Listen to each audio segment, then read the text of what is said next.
Yo, good morning, good afternoon, good evening. Ako nga pala si Nick Hernandez and welcome to All Access Pass.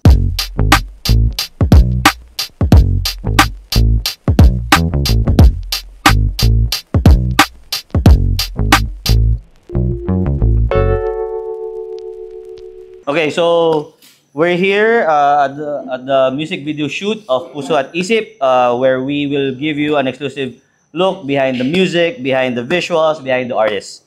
So for this episode, we're talking about Puso at Isip, and we have Nate Man, Baby Blood, and Young Bawal as our guests. Yo, what up? Yes, sir. So, sige. So, ngiti naman kayo guys. Masyado kayong ano. Okay, simulan natin. Light lang. Saan galing yung artist names nyo? Let's start with Baby Blood. Actually, wala talaga siyang pinanggalingan. Kumbaga, binasta-basta ko lang siya. Nag-trip lang ako. Nag-isip ako ng pwedeng gawing pangalan kasi gusto ko mag-artist. Ayun yung nakamap ko. Mga ilang days mo siyang pinag-isipan? Walang days. Actually, 2 minutes. Okay, Nate Man. Bakit Nate Man? At bakit may Nate Man Asian? Nate Man kasi para siyang Twitter name ko lang siya. Twitter name. Okay. Parang Twitter username ko lang siya. So, yung Nate Man, hindi ko alam kung saan pinanggalingan. Basta parang pinaghalo ko lang siya. Actually, si Norman Paul ata yung pinanood ko na movie or parang gano'n. So, pero tapos sinabi sa akin ng kaklase ko na, maganda yan. So, ayun yung naging pangalan. Nag-stick na siya sa kanya. Siya Nate Man. Okay. Bakit Young Bawal? It's from an inside joke. Okay, So, what's the inside joke? my tattooer is from LA. Same as Pete. When he moved to Philippines, he was trying to learn Tagalog. And his first word was bawal. So everything we did, we like, oy, that's bawal. Bawal yan. I just combined it and made my name. Yung bawal, that's bawal. Okay. Okay, next. So let's talk about the track itself. Puso at Isip. Saan galing yung idea and ano yung story behind that song? Wala eh. Actually, wala talaga. Wala talaga eh. On the spot lang siya from the top. Kung ano yung na-feel namin at the moment nung nasa studio kami. Ayun lang. Binuga lang namin siya. Siguro damdamin lang yung nagsalita para sa amin. Okay. Creative lang talaga.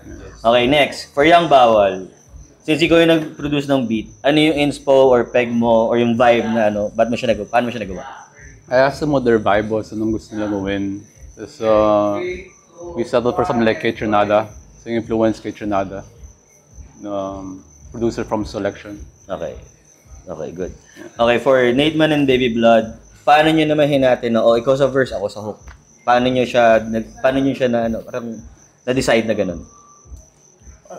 Siguro hindi kami nag-decide, like parang sinabi lang na, una ka na, gawan mo.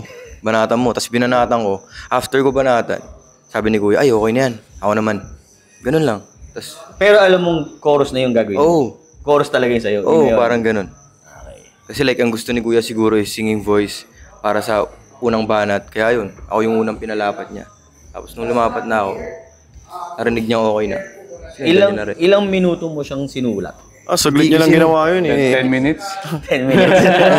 Actually, hindi ko siya sinulat eh. Like, nag-spit lang ako sa mic.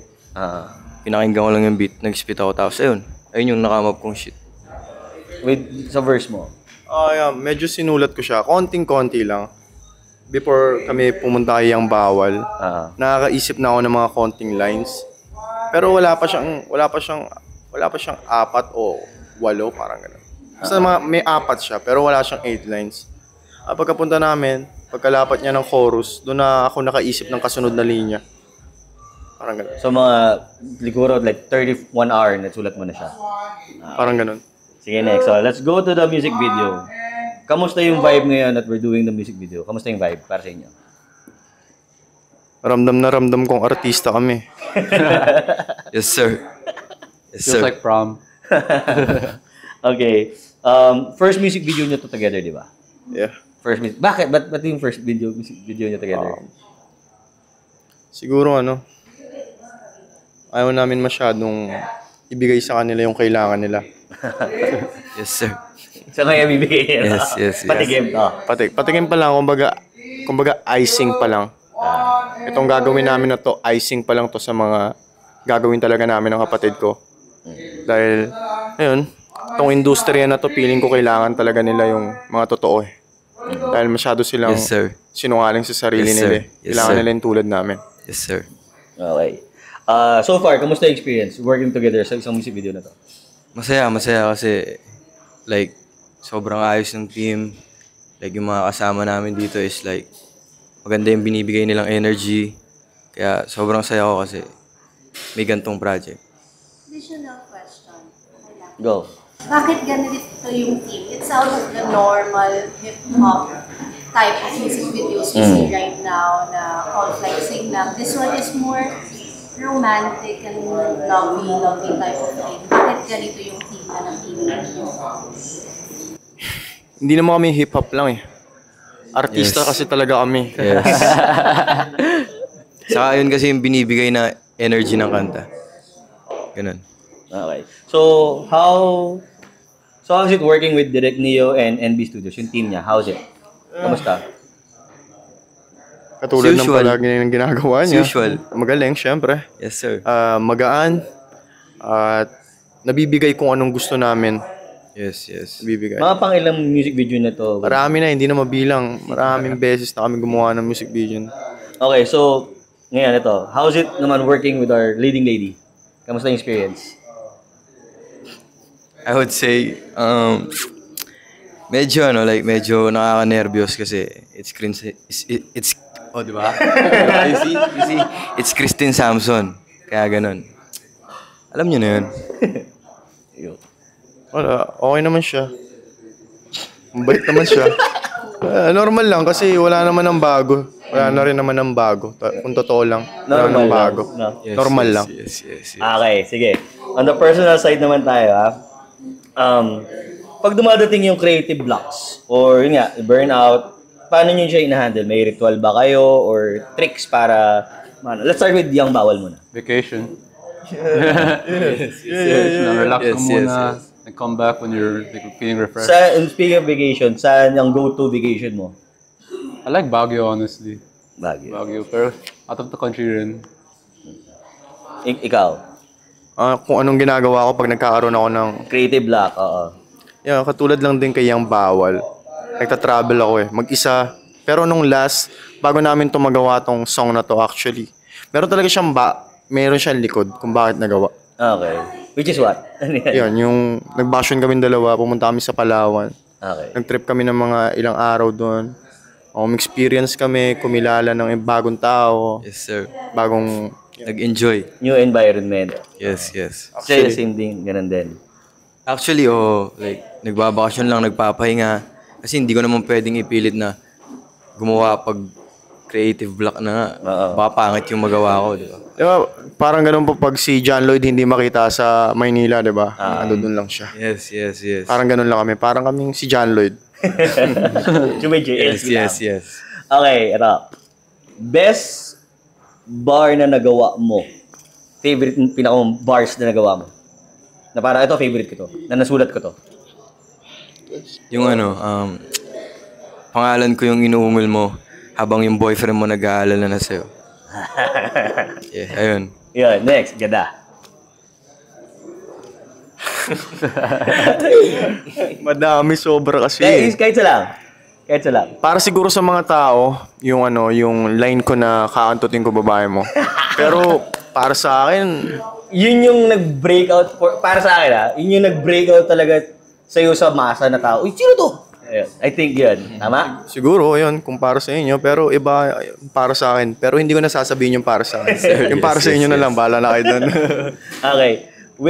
With Neil, best beat na nagawa mo or favorite beat na nagawa mo? Tumang preso. Tumbang Preso. Nice. Ganda nun. Ganda nun. Final question. How about for this song? Ano yung favorite lyric niyo? And Oh, bakit? yes. Ikaw, kuya. Anong favorite ano? Siguro yung doon na ako i-stick sa unang linya ko. Yung line ko na sino pipiliin ko, mahal ko o mahal ako. Yes, sir. Actually, para sa akin, ayun din yung best line or best bar na pipiliin ko. Kasi bakit ayon? Dahil madalas ayun naman talaga ang nagiging tanong eh. Yes. Kung sinong ipe-pursue mo. Exactly. Yung mahal mo o mahal ka.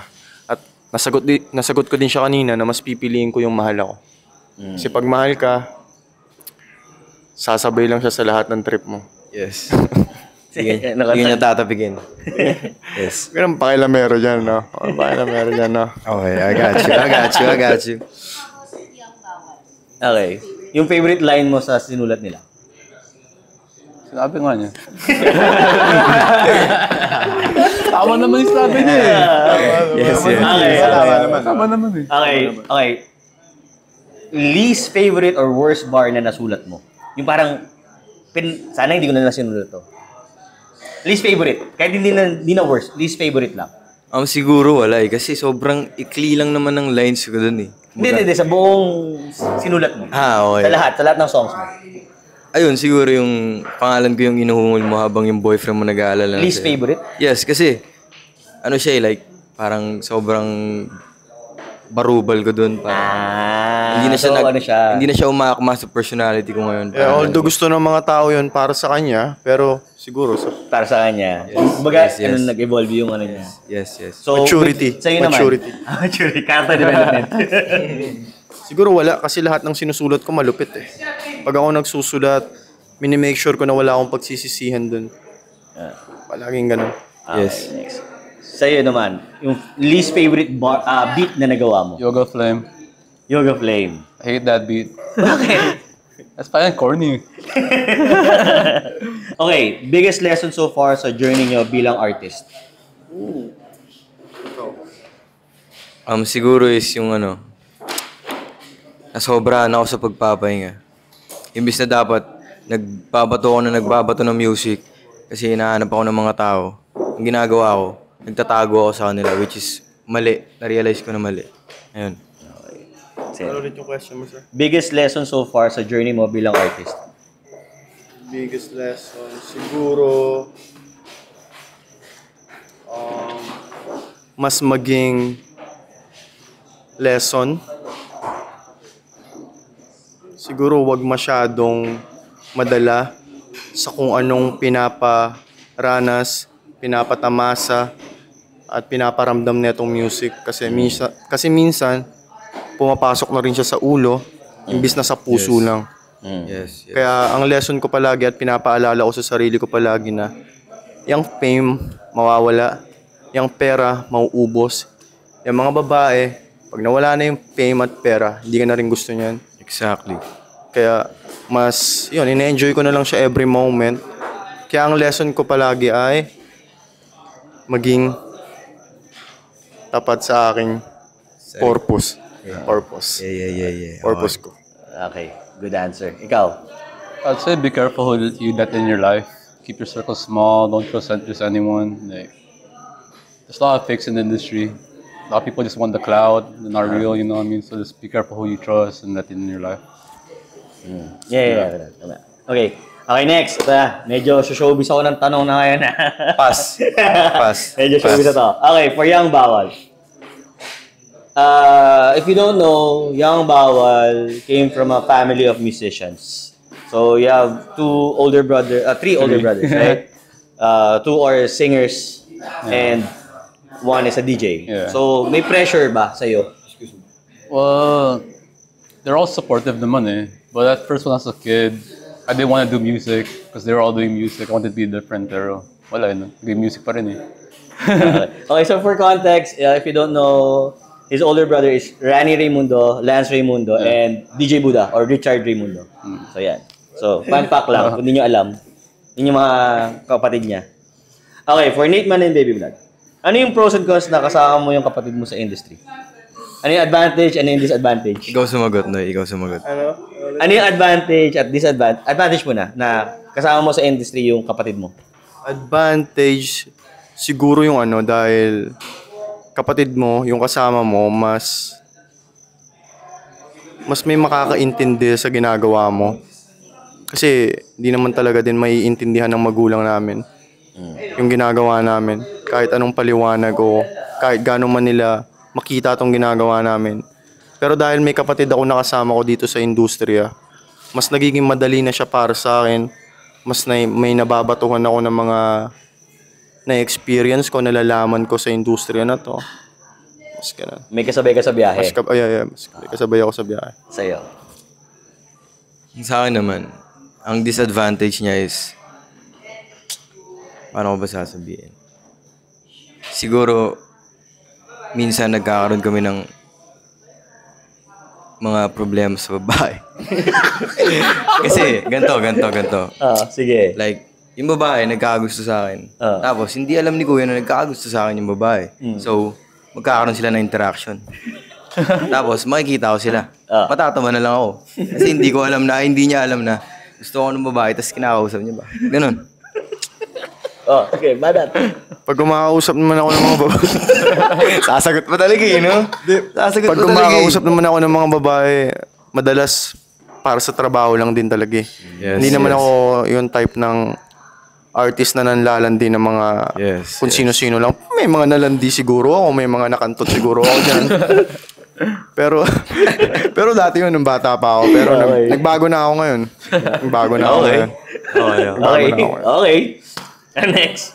For Young Bawal. Okay, ito na. Ano yung story bakit nawala ka sa Artifice? At bumalik at gumawa ng grupong Bawal Clan?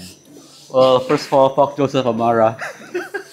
Took advantage of all of us, man. Like, stole money, stole millions from like Looney and Abra and them. I was the first to leave because there was a gig. And the gig, out of town siya na mga 13 hours car drive. I was getting picked up na by the van. Tinanong ko, ba't wala si Looney, ba't wala si Ron? Okay. Wala si Abra. Nalaman ko, they're all on the plane. Ako lang nilagay sa van. Ikaw yung naka-van. Land travel ka ba? I found out they did that para mabulsa nila yung pera ni Joseph. So I was like, fuck this. This now. Tapos umalis ka na. Yeah. That's 1 year before Looney and all of them found out. I just didn't tell them kasi, Okay. And then, paano nabuo naman yung Bawal Clan? accidentally. It was a plan.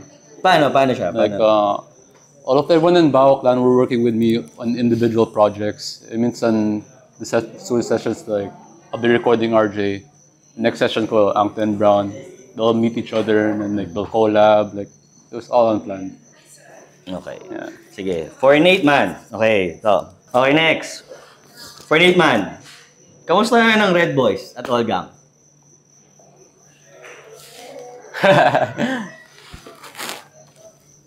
Tagin ako solo, bitch. Okay, sige. Okay, for all. Ito. Ano nga yung sasabihin nyo sa batang version nyo? Kunyari, nandiyan yung 12 years old na Nate Man, Young Bawal, at Baby Blood. Ano sasabihin mo sa 12 years old na Baby Blood? Diyan ka na lang. Huwag ka na dito. Magulo. Sa'yo? Para sa batang ako, matapang ka.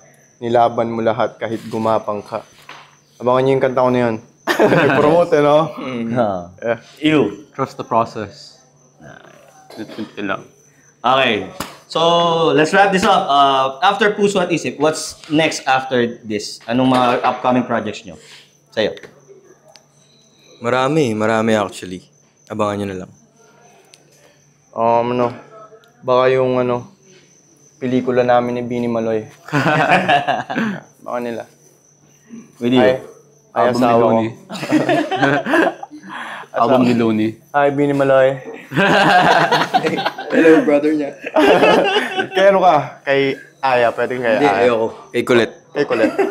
Kay Colette daw, wala akong magagawa nun. Siya namili nun. Okay, with you. Upcoming project. Album ni Looney. Yeah, album ni Looney Year, no? Looney Year talaga. Looney Year. Looney. Sir. Yo, Kuya Loons. Papasok ko na, gagawa na ako ng kanta natin. Hindi actually may pag-usap. Oo, sinabi niya rin sa akin. Gawa kami. Wala na, alam na nila. Siyang bawal na mag-produce. Okay, question. Phone-in question from our panel. So para in-team naman tayo with Puso at Isip. Do you have any relationship advice to your fans based dun sa mga lyrics na binigay mo sa song na ito? Kahit one line. Magtititigan na lang tayo. Be understanding. Be understanding.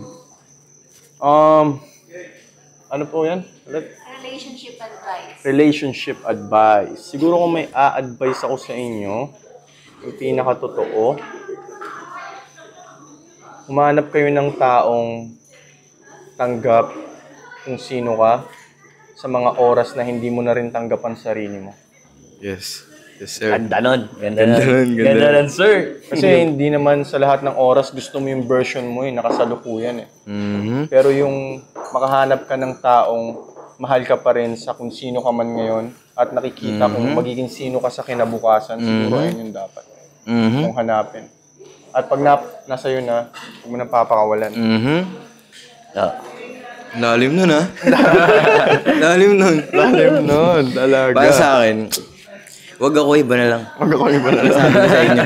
Relationship advice, wag ako, iba na lang. Masasaktan ka. Joke lang.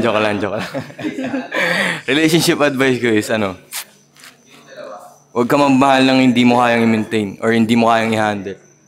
Pag alam mong masyado siyang mabigat para sa'yo, leave. Ganun lang. Okay. Just be understanding, try to see it from their perspective, whatever the issue is, and like, don't let the ego win. Okay. Yung magkakaroon ang fans ng all access pa sa buhay nyo na hindi nila nakikita sa social media, ano yung makikita nila? My cats. You, ikaw. Pag may all access pass yung fans nyo, ano yung makikita nila sa'yo na hindi nakikita na social media? Crazy things. Like, crazy Tulad ng? things. Siyempre, tulad ng... Naglag. Hindi, joke lang. Tulad ng pambababae ko, siyempre. Ayun lang. Hindi na ako mag-sugarcoat. I love the honesty. Yes. Nate, Ano po ulit yun? ano yung, gano'n kami ng all access pass sa buhay mo, tapos ano yung hindi nakikita na social media na makikita namin? Makikita nila kung gaano ko tinitreasure yung bawat moment kasama yung anak ko kasi lumalaki na siya. At yung anak ko, gusto ko pag napanood niya itong mga video na to, gusto kong ipaintindi sa kanya at sabihin na huwag kang mapipressure dahil ako ang tatay mo. At gawin mo kung anong gusto mo, huwag kang makikinig sa sasabihin ng mga tao para sa'yo. Kasi kung anong gusto mo, ikaw ang makakaalam. Okay, nice answer. Okay, next. Malapit na tayo matapos. Okay. Ano yung pwede nyo advice sa mga aspiring artists, rappers, or beat producers na bago pa lang sa scene or gustong pumasok sa scene? Ikaw. Siguro para sa akin, huwag kang tumulad sa akin. Maging confident ka, parang ganun. Kasi ako, nung una, alam ko naman sa sarili ko na kaya ko, pero hindi ko siya pine-pursue. Kasi, manghihinaan ako ng loob, ganun.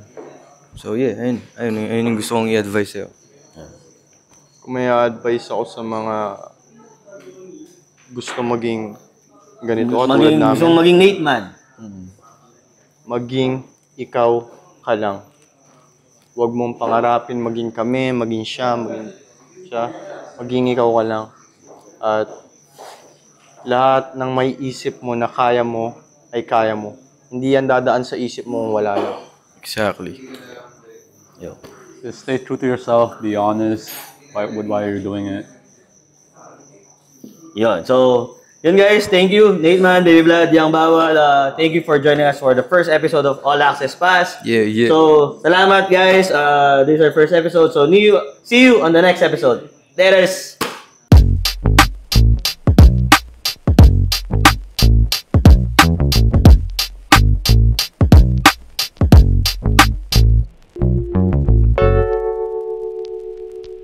Puso at Isip music video is out now on YouTube. You can watch it. You can listen Puso at Isip on Spotify.